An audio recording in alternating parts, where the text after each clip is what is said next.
it's Laura with Following the Paper Trail, and today I have something a little bit different for my What's Up Wednesday. I was actually doing a 12 by 12 layout. Now, this one's of my daughter, who's about 9.5, and I haven't done a 12 by 12 layout since she was a baby. So it was fun to be playing, though, because what I've been playing with this week is using fabric and paper on fabric. As many of you may know, I've been a quilter for many, many years. I have my own pattern line and pattern business and have been teaching quilting for about 15 years now. So it's only natural that I want to include fabric. In fact, one of my first minis featured my daughter, and it was called Strike a Pose. Many of you may know it. And I had canvas and other fabric in that one. So it's just perfectly natural for me to be including fabric. And what I've done here is I have used one of my quilting techniques on a layout. I've actually used applique and appliqued fabric right directly onto my paper. As you can maybe see, get it on camera, these leaves are appliqued right onto the paper. I used a zigzag stitch with my sewing machine and appliqued them right down. I'm also experimenting with appliquing paper to fabric, and I'll probably show you that one tomorrow because I don't have that one quite done.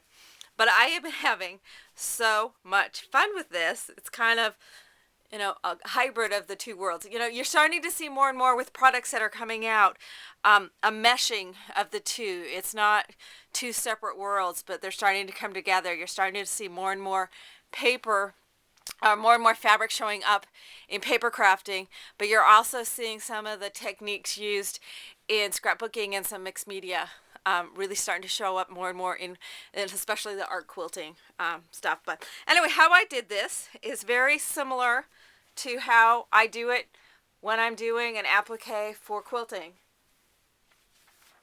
Let me grab real quick. First off, I start out with a sketch. Here's the photo of my daughter that I wanted. And then I drew out all of the pieces that I wanted to have in here. This swirl and then the leaves. I knew I was going to make the flowers three-dimensional, so I didn't include those in. I then traced all these pieces onto paper. Works really great on freezer paper. If you're going to do it, though, on freezer paper, make sure you're doing it on the paper side and not the shiny side. But it's used I use it all the time in my applique work. So I trace those off. Hang on, let me grab those too. So here's all of those pieces. And this is the same method I use on my fabric applique. I've got them labeled so I know which leaf was which leaf and what color. And then take my fabric and I fuse to the back side of it some lightweight Pellon fusible interfacing. You just follow the directions on the back. There's about a bazillion different kinds out there. You just want a lightweight one. You might even have some around your house because I know many crafters are multi areas that they enjoy, so you might have some around. And you're just going to fuse that to the back side. I then take my pieces, and this one is a reject because I did them backwards. But you can either just trace around your pieces, or if you're using freezer paper, you can iron that shiny side down to the front side of your fabric, cut it out, and then that freezer paper just peels right off. Because then you can go ahead and place these wherever you want them on your paper layout. And I just used a little bit of glue stick once I got them laid out the way I wanted them so that it stuck it down. And then I took it over to the sewing machine and stitched it essentially the exact same way that I do when I am doing fabric. These flowers, I used a Sizzix die, this one right here. It's got these kind of lollipop-ish looking type of flowers. Cut those out of some of my hand dyed. I knew I was serious about the paper stuff when I was willing to sacrifice well, sacrifice isn't the right word. When I was willing to use some of my hand dyed fabrics. For some reason, these become very precious. So, but this is all from the same piece of fabric.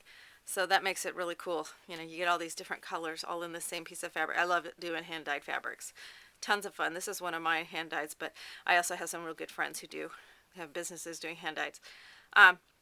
So you just take the different sizes and stack them all up. Now, one of the things I did with these flowers, because I wanted them, you can see the edges are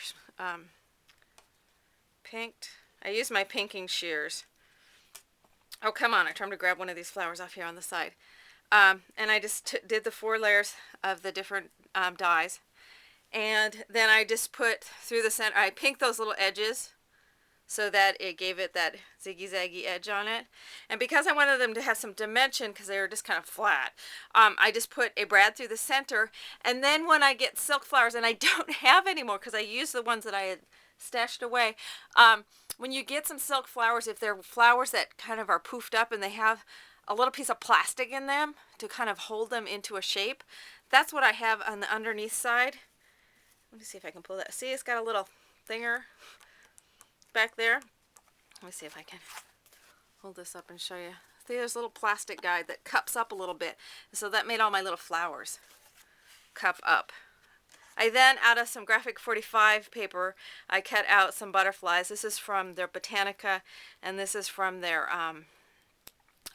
new Romantique collection. So I cut the butterflies out. I was sticking down the last one of these little flowers, and I dropped it, and it had little sticky dots on the back, and it landed right on her cheek. I was so pissed off. I was saying bad words. I'm sorry, I'm sorry, I'm sorry. So I had to put a butterfly right here to kind of cover up the mark it made on the photo. Ah! So anyway, these are your Tattered Angel letters with their butterfly and some of their other framed fonts. So I used a couple of the different fonts here, and I glimmer misted them with about 4 different colors. I love how those all came out. But I just had so much fun kind of combining my stitching and fabric work in a layout, and it was kind of fun working on a 12 by 12. So anyway, tomorrow I will try to get up the one where I've got paper on fabric instead of the fabric on paper.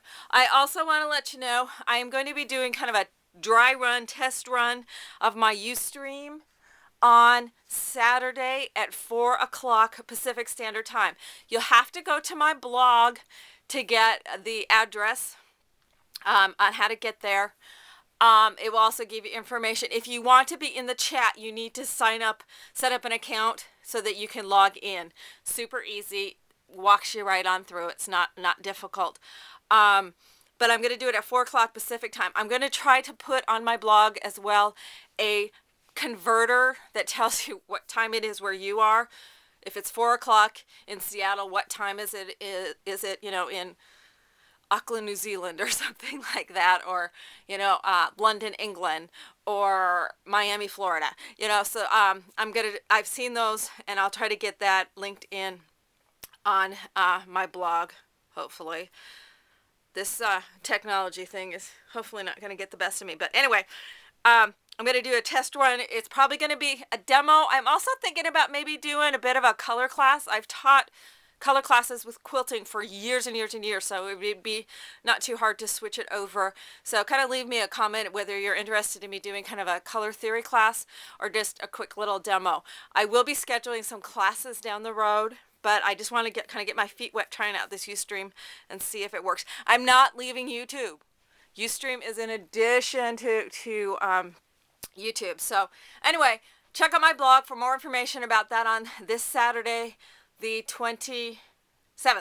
And we'll talk to you soon. Thanks a bunch.